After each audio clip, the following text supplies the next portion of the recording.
Existe uma voz no Brasil que entrou na sua vida sem pedir permissão. Ela estava no rádio do carro quando você era criança. Tocou no casamento de alguém que você amava. Voltou numa noite que você preferia esquecer. E se você parar para pensar, vai perceber que ela estava lá em quase todos os momentos em que você não sabia o que sentir, mas precisava sentir alguma coisa. 50 anos de carreira, 15 álbuns, mais de 25 músicas que viraram trilha sonora obrigatória de pelo menos 3 gerações de brasileiros. O problema é que ninguém ensina quem escreveu essas músicas a viver aquilo que elas prometem. Porque por trás da voz que se tornou sinônimo de amor no Brasil, existe uma história que a maioria das pessoas nunca parou para olhar de verdade. 5 casamentos, 7 filhos espalhados por relacionamentos que não sobreviveram. Uma saúde que começou a cobrar décadas de excesso. E aos 72 anos, um silêncio doméstico que nenhuma plateia consegue preencher. O que acontece com um homem que passou a vida inteira cantando aquilo que nunca conseguiu ser? Como alguém capaz de colocar em 3 minutos de música tudo que o Brasil não sabia dizer, nunca aprendeu a dizer isso em casa? E o que resta quando o palco apaga e não tem mais ninguém esperando do outro lado? Para entender essa contradição, precisamos voltar ao começo. A uma cidade litorânea, a um pai ausente e a um menino que aprendeu muito cedo que as pessoas que deveriam ficar acabam partindo. Fábio de Aguiar Mota nasceu em 8 de agosto de 1952, na cidade de Santos, no litoral paulista. Uma cidade que vivia do porto, do sal e do movimento constante de gente que chegava e partia. E talvez não seja coincidência que o filho mais famoso dessa cidade tenha passado a vida inteira nesse mesmo ritmo. Chegando, partindo, nunca ficando. O pai, Nelson Mota, era jornalista e um dos nomes mais influentes da música popular brasileira. Letrista, produtor, colunista. Um homem que vivia cercado de artistas, de noites longas e de um mundo que girava em torno da criatividade e da liberdade. A mãe, Nair de Aguiar, era o contraponto silencioso dessa equação. Mais doméstica, mais contida, mais firme. 2 universos que não se sustentaram juntos por muito tempo. Os pais se separaram quando Fábio ainda era criança. Essa frase parece simples, mas ela carrega um peso que vai aparecer de novo e de novo ao longo de toda a história que estamos contando. Porque o menino que cresceu vendo o amor dos pais se desfazer foi exatamente o mesmo homem que passou 50 anos escrevendo e cantando sobre amor eterno para milhões de pessoas. A ironia não é pequena. Ainda jovem, Fábio foi morar com o pai no Rio de Janeiro. E foi ali, dentro daquela circulação constante de músicos, poetas e produtores, que ele descobriu o que queria ser. Não foi uma decisão racional, foi uma rendição. A música não era um plano de carreira. Era a única linguagem em que ele conseguia dizer o que precisava dizer. Com 17 anos, já compunha.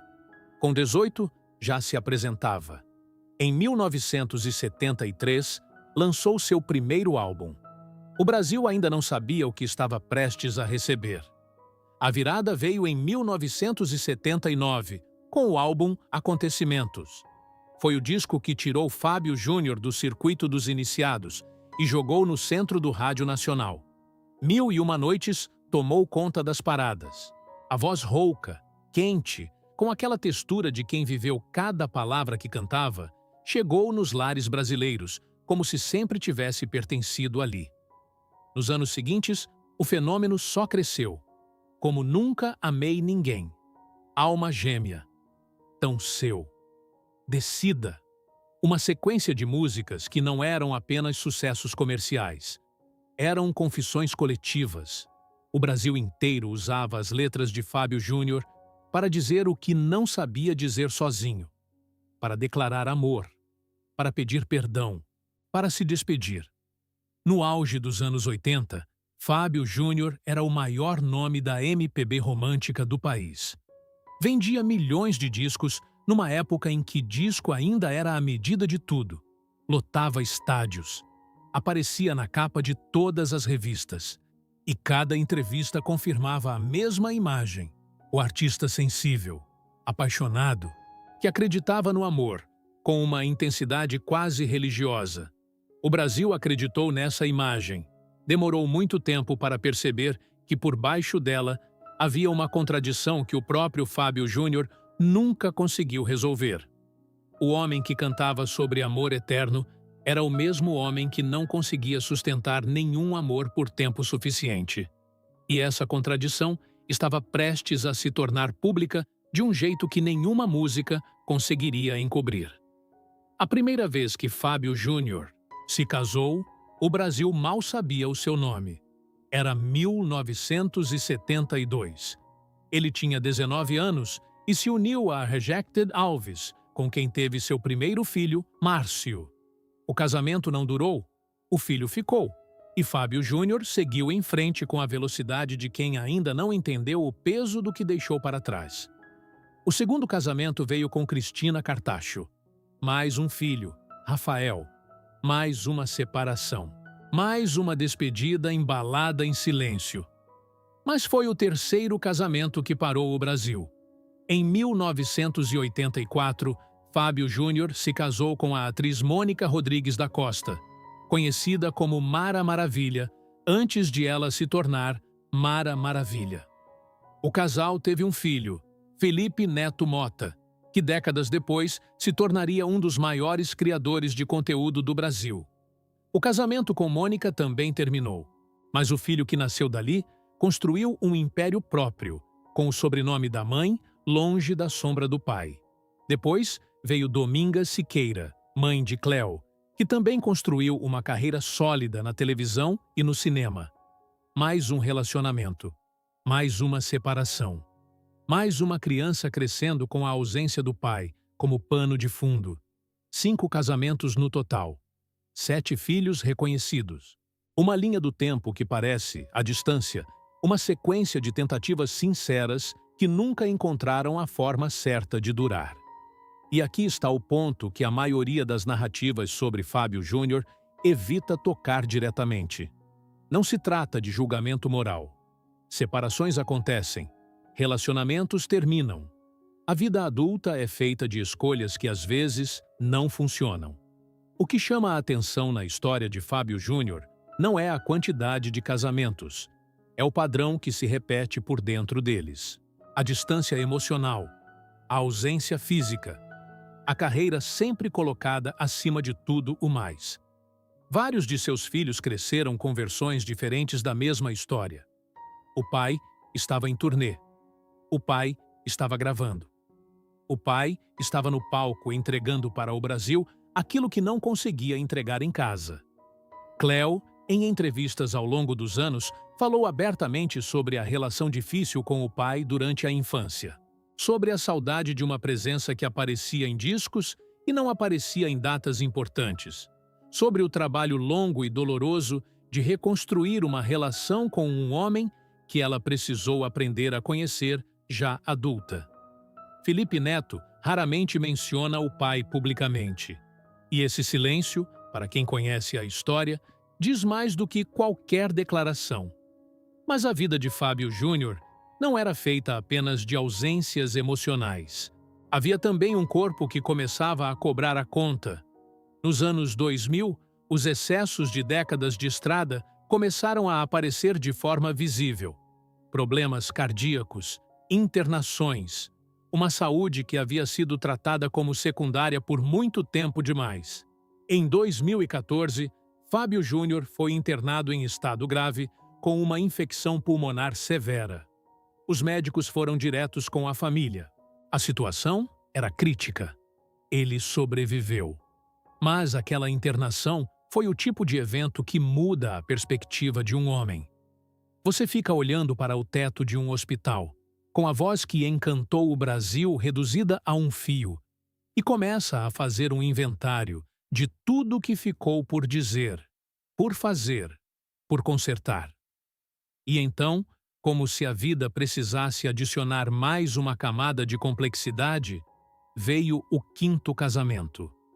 Em 2015, aos 62 anos, Fábio Júnior se casou com Maria Cândida Filgueiras, uma engenheira ambiental 32 anos mais jovem do que ele. O Brasil reagiu com uma mistura de surpresa, ironia e, em alguns círculos, crueldade. As piadas foram rápidas e impiedosas. A diferença de idade virou o centro da conversa, e o que poderia ter sido uma história de recomeço virou alvo. O casal teve uma filha, Gabriela, nascida em 2016. Por um momento, pareceu que a história finalmente encontraria um final diferente. Não encontrou. Em 2022, Fábio Júnior e Maria Cândida se separaram. Ele tinha 69 anos. A filha mais nova tinha 6. E o homem que o Brasil conhecia como o cantor do amor eterno voltava a estar sozinho. Desta vez, sem a energia dos 40 anos, sem a ilusão dos 20 e com um corpo que já não escondia o peso de tudo que havia vivido. 7 filhos, 5 casamentos e uma pergunta que ninguém fazia em voz alta, mas que pairava sobre tudo isso como uma sombra persistente. O que acontece com um homem que passou a vida inteira cantando aquilo que nunca conseguiu ser? Aos 72 anos, Fábio Júnior ainda canta. Essa é a primeira coisa que precisa ser dita. Porque seria fácil transformar essa história numa narrativa de derrota, numa conta de perdas apresentada no final de uma vida. E ela não é isso, mas também não é o que parece de longe. Em 2024, ele voltou aos palcos com uma turnê que percorreu o Brasil de norte a sul. As casas encheram. O público que foi não era só o público de sempre, os que cresceram ouvindo 1001 Noites no rádio do carro dos pais. Havia gente jovem na plateia, gente que conheceu Fábio Júnior pelo algoritmo, por uma recomendação do Spotify, por um Reels no Instagram, onde alguém usou Alma Gêmea como fundo para um vídeo de despedida. A voz envelheceu. Ficou mais grave, mais áspera, com mais peso do que tinha nos anos 80. E por alguma razão que é difícil de explicar racionalmente, ficou mais bonita. Mas o palco é uma coisa. A vida fora dele é outra. Depois da separação de Maria Cândida em 2022, Fábio Júnior falou publicamente sobre o fim do casamento com uma honestidade que surpreendeu até quem acompanhava sua carreira há décadas. Disse que a separação foi dolorosa, que a filha Gabriela era sua prioridade, que estava aprendendo, aos 69 anos, a viver de um jeito que nunca tinha tentado antes, sozinho. Para um homem que foi de casamento em casamento desde os 19 anos, o silêncio de uma casa vazia é um território desconhecido. Não existe turnê que preencha esse tipo de vazio.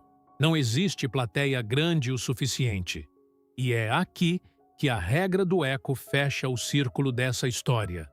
O menino de Santos que cresceu vendo o amor dos pais se desfazer, que aprendeu desde cedo que as pessoas que deveriam ficar acabam partindo, passou 50 anos cantando sobre amor eterno para um Brasil que precisava acreditar que ele existia. E cada vez que tentou construir esse amor na própria vida, repetiu o mesmo padrão que aprendeu ainda na infância. Chegou com intensidade. Partiu antes que a dor chegasse primeiro. Não é uma acusação, é um espelho. Alguns de seus filhos percorreram o caminho de volta até ele. Cleo, após anos de distância, reconstruiu uma relação com o pai que ela própria descreveu como um processo longo e imperfeito, mas real. Em entrevistas recentes, os dois aparecem juntos com uma intimidade que não existia décadas atrás. Fábio Júnior fala da filha com um orgulho que parece carregado de culpa e gratidão ao mesmo tempo, como alguém que sabe que chegou atrasado, mas chegou. Com os outros filhos, a relação segue sendo o que sempre foi: complicada, não resolvida, presente de um jeito irregular, como sempre foi. A saúde segue sendo monitorada de perto. As internações dos anos 2000 deixaram marcas que não somem. Ele fala abertamente sobre os limites físicos que a idade impõe, sobre o que pode e o que não pode mais fazer no palco, sobre aprender a respeitar um corpo que ele ignorou por muito tempo. E há algo nessa honestidade tardia que é, ao mesmo tempo, triste e necessário. Porque Fábio Júnior nunca foi o herói perfeito que o Brasil às vezes quis fazer dele. Foi um artista extraordinário que viveu de forma extraordinariamente contraditória.